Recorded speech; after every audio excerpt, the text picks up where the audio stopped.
Assalamualaikum warahmatullahi wabarakatuh teman-teman semuanya.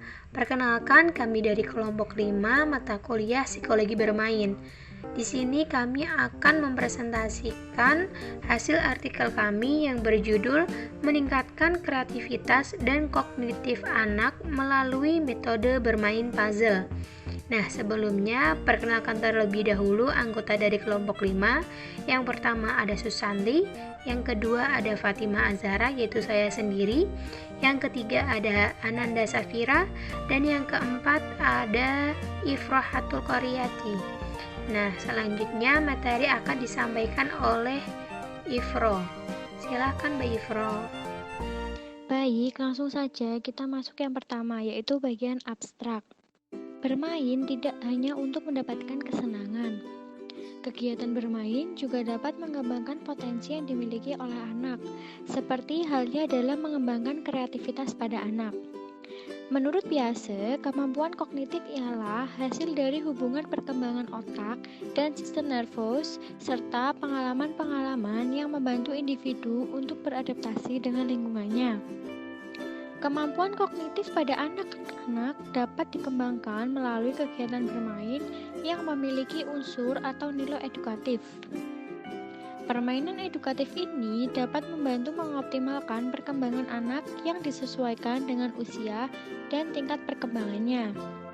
Oleh karena itu, pada penelitian ini, peneliti mencoba mengembangkan kemampuan anak dalam tingkat kreativitas dan kognitifnya melalui media permainan puzzle. Selanjutnya, yang kedua ada pendahuluan. Di sini membahas tentang pendidikan merupakan suatu usaha sadar dan terencana dalam mewujudkan suasana belajar dan proses pembelajaran untuk peserta didik secara aktif untuk mengembangkan potensi dirinya, sehingga memiliki kekuatan spiritual keagamaan, pengendalian diri, kepribadian, kecerdasan, berakhlak, serta keterampilan yang diperlakukan dalam bergaul dalam masyarakat. Layanan pendidikan pada anak usia dini merupakan dasar yang sangat berpengaruh terhadap perkembangan anak selanjutnya hingga dewasa. Seperti yang telah dikemukakan oleh Hurlock, bahwa pada tahun-tahun awal kehidupan anak merupakan dasar yang cenderung bertahan dan mempengaruhi sikap dan perilaku anak sepanjang hidupnya. Pada anak usia 0-8 tahun sering disebut sebagai masa emas atau golden age, yang terjadi satu kali saja dalam perkembangan kehidupan manusia. Sehingga pada masa emas ini sangatlah penting untuk merangsang pertumbuhan kecerdasan otak dengan memberikan perhatian terhadap kesehatan anak, perbaikan gizi, serta penyediaan layanan pendidikan yang memadai. Anak usia dini disebut juga sebagai manusia kecil atau mini yang memiliki potensi yang harus digali dan dikembangkan. Pada usia 2 tahun, usia ini anak-anak memiliki karakteristik khusus yang berbeda dengan orang dewasa, hingga pada saatnya nanti mereka akan berkembang menjadi manusia dewasa seutuhnya. Adapun Richard Diclow yang mengemukakan karakteristik anak usia dini yang memiliki khas masing-masing, yaitu yang pertama ada anak memiliki sifat ekosentris yang cenderung melihat serta memahami sesuatu dari sudut pandangnya sendiri. Yang kedua, ada anak memiliki rasa keingintahuan yang tinggi karena dalam persepsi anak, dunia ini merupakan suatu hal yang menarik. Yang ketiga, anak merupakan makhluk sosial yang menyukai lingkungannya ketika berada dengan teman sebayanya. Yang keempat, anak memiliki sifat unik yang dapat membedakan satu sama lain. Yang kelima, anak kaya dengan fantasi. Mereka memiliki imajinasi yang tinggi. Yang keenam, daya konsentrasi anak yang pendek. Mereka selalu mengalihkan perhatian kepada hal lain kecuali jika hal tersebut mereka lakukan adalah salah satu hal yang menurutnya menyenangkan. Yang ketujuh, anak disebut juga sebagai masa belajar yang paling potensial, karena dalam periode ini seluruh potensi anak mengalami kepekaan untuk tumbuh dan berkembang secara cepat.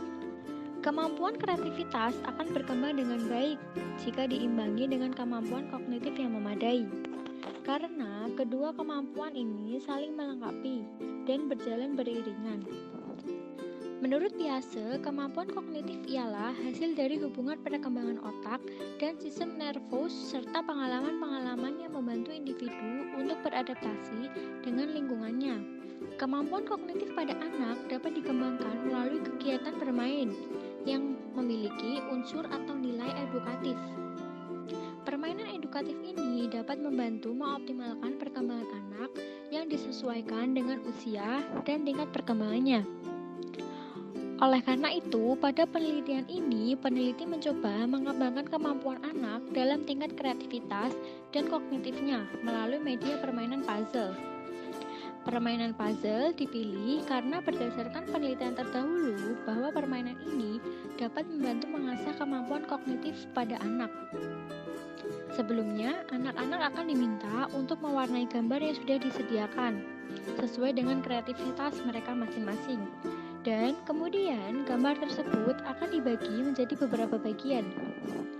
Nah, pada tahap ini anak diminta untuk menyatukan kembali bagian-bagian tersebut supaya kembali menjadi satu gambar yang utuh. Di sini nilai kreativitas dapat dilihat ketika anak mewarnai gambar sesuai dengan yang diinginkannya. Kemudian nilai kognitifnya dapat dilihat dari kemampuan anak menyusun bagian-bagian gambar menjadi utuh kembali. Penelitian ini bertujuan untuk meningkatkan kreativitas dan kognitif anak melalui permainan puzzle pada anak TK yang berusia 4-6 tahun. Selanjutnya, kita akan membahas landasan teori. Yang pertama, kita akan membahas tentang kreativitas. Menurut Mayesti menyatakan bahwa kreativitas adalah cara berpikir dan bertindak atau menciptakan sesuatu yang original dan bernilai atau berguna bagi orang tersebut dan orang lain.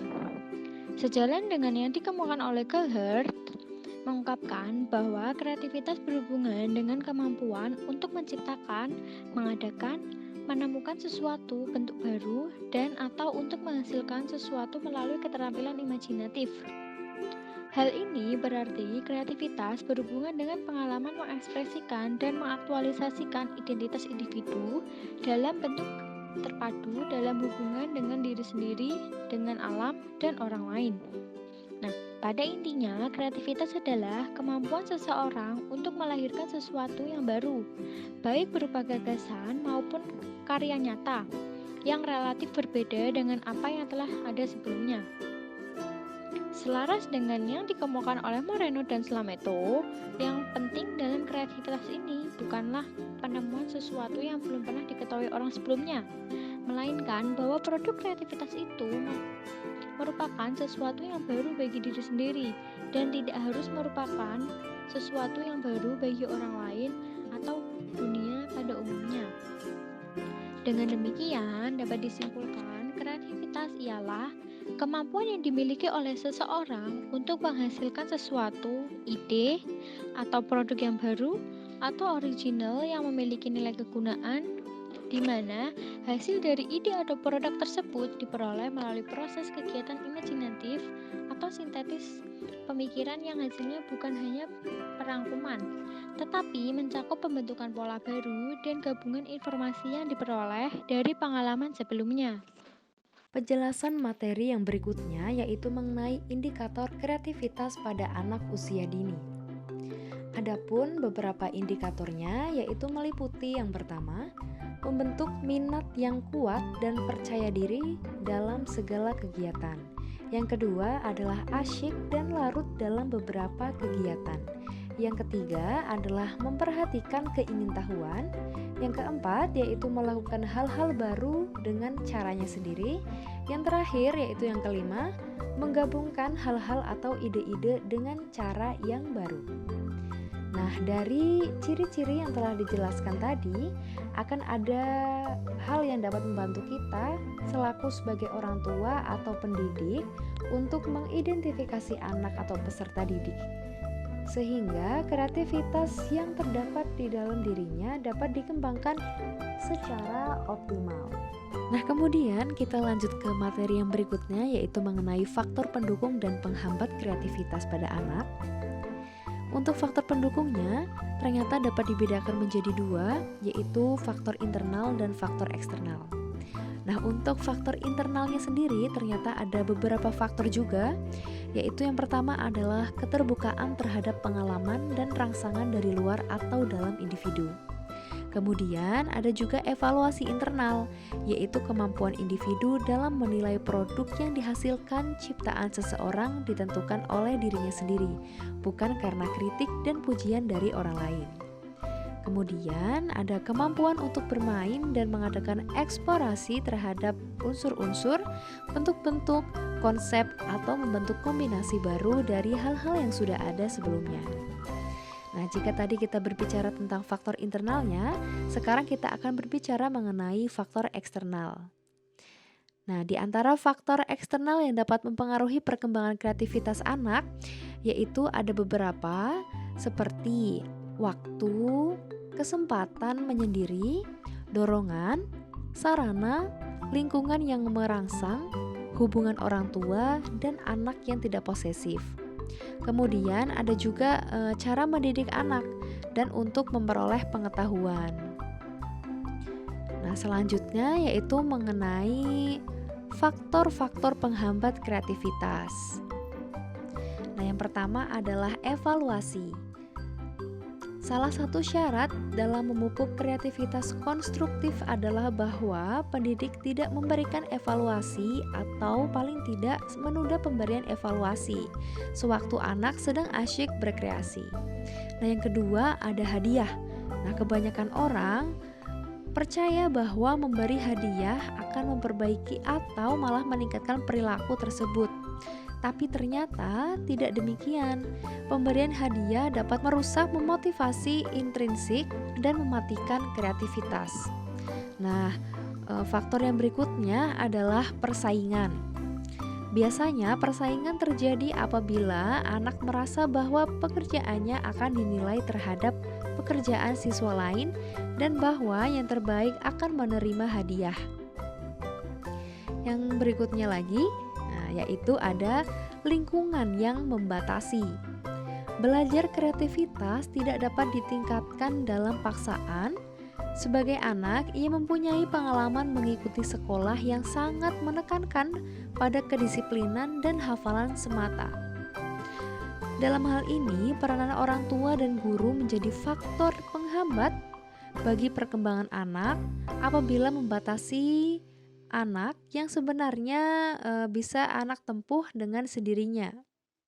Ada beberapa tokoh di dunia yang berpendapat mengenai kemampuan kognitif anak. Salah satunya adalah Kligman. Kligman berpendapat bahwa kemampuan kognitif anak dapat ditunjukkan dengan cara melaksanakan kegiatan bermain menggunakan alat permainan yang mengandung unsur atau nilai edukatif. Baik, selanjutnya saya akan menjelaskan mengenai permainan puzzle. Permainan puzzle merupakan dua kata yang memiliki arti yang berbeda dan saling menguatkan. Pertama, permainan memiliki kata dasar main. Permainan merupakan suatu kegiatan yang menyenangkan dan biasanya dilakukan oleh anak-anak. Kedua, puzzle. Puzzle merupakan salah satu permainan yang biasa dimainkan oleh anak usia dini dengan melakukan kegiatan menyusun balok, menata gambar, menata tulisan, atau kalimat dan lain sebagainya. Nah, selanjutnya metode. Metode yang digunakan dalam penelitian ini adalah menggunakan metode pendekatan kualitatif dengan teknik pengambilan data melalui eksperimen dan observasi secara mendalam. Penelitian ini dilakukan dengan cara melakukan eksperimen, yaitu dengan membuat puzzle lalu diberikan kepada sampel anak-anak usia 4-6 tahun. Gunanya untuk melatih kreativitas. Penilaian kognitif seberapa kreativitas si anak dapat dilihat dari cara mewarnai dan memasangkan puzzle atau potongan gambar yang masih belum terwarnai. Baik, selanjutnya ada hasil. Penelitian ini dilaksanakan pada hari Minggu 13 Juni 2021 di Galang Pengampon, Kecamatan Wonopringgo, Pekalongan. Dalam penelitian ini melibatkan 3 anak sebagai subjek, yaitu 2 anak laki-laki dan 1 anak perempuan. Mereka diminta untuk mewarnai dan menyusun potongan-potongan gambar sehingga menjadi utuh kembali. Praktik alat permainan ini dilaksanakan dalam waktu 35 menit dengan rincian 20 menit digunakan untuk mewarnai gambar dan 15 menit selanjutnya untuk merangkai dan menyatukan gambar. Baik, materi selanjutnya yaitu diskusi. Dalam beberapa penelitian terdahulu, permainan puzzle sudah terbukti dapat mengasah kemampuan kognitif dan kreativitas anak. Waktu total yang dibutuhkan dalam praktik penerapan alat permainan puzzle ini yaitu 35 menit. Waktu total tersebut diperoleh dari 2 sesi, yaitu sesi mewarnai yang membutuhkan waktu selama 20 menit dan sesi merangkai potongan-potongan gambar atau puzzle yang membutuhkan waktu selama 15 menit. Untuk penggunaan waktu tersebut fleksibel dan tidak ditentukan dari awal oleh peneliti. Hal ini bertujuan untuk mengetahui seberapa cepat subjek bergerak dalam menyelesaikan tugasnya. Selanjutnya yaitu hasil. Dari penelitian ini dapat ditarik kesimpulan bahwa bermain juga merupakan sumber pembelajaran bagi anak dan begitu pula sebaliknya. Bermain dan belajar dapat dikombinasikan sesuai dengan kebutuhan anak, seperti pada penelitian di atas, yaitu alat permainan puzzle yang dilakukan dengan cara mewarnai gambar terlebih dahulu dan kemudian dipotong menjadi 6 bagian. Tugas anak di sini adalah merangkai potongan-potongan gambar tersebut supaya menjadi satu kesatuan gambar yang utuh kembali. Alat permainan ini dapat mengasah kreativitas anak melalui proses mewarnai serta kemampuan kognitif anak dengan mengingat dan merangkai potongan gambar menjadi satu kesatuan yang utuh. Materi yang terakhir yaitu saran. Berdasarkan hasil dan kesimpulan di atas, maka penggunaan alat permainan puzzle ini dapat pula dikombinasikan dengan kemampuan lain pada anak. Contohnya, kemampuan lain yang dapat dikombinasikan dengan permainan puzzle misalnya yaitu kemampuan berhitung, membaca, ataupun menulis. Anak-anak akan merasa senang jika belajar dapat dilakukan dengan sebuah permainan. Sekian materi yang dapat kami sampaikan, kurang lebihnya mohon maaf jika ada kesalahan dalam penulisan ataupun perkataan, dan terima kasih bagi teman-teman yang sudah memperhatikan. Kami dari kelompok 5 undur diri. Wassalamualaikum warahmatullahi wabarakatuh.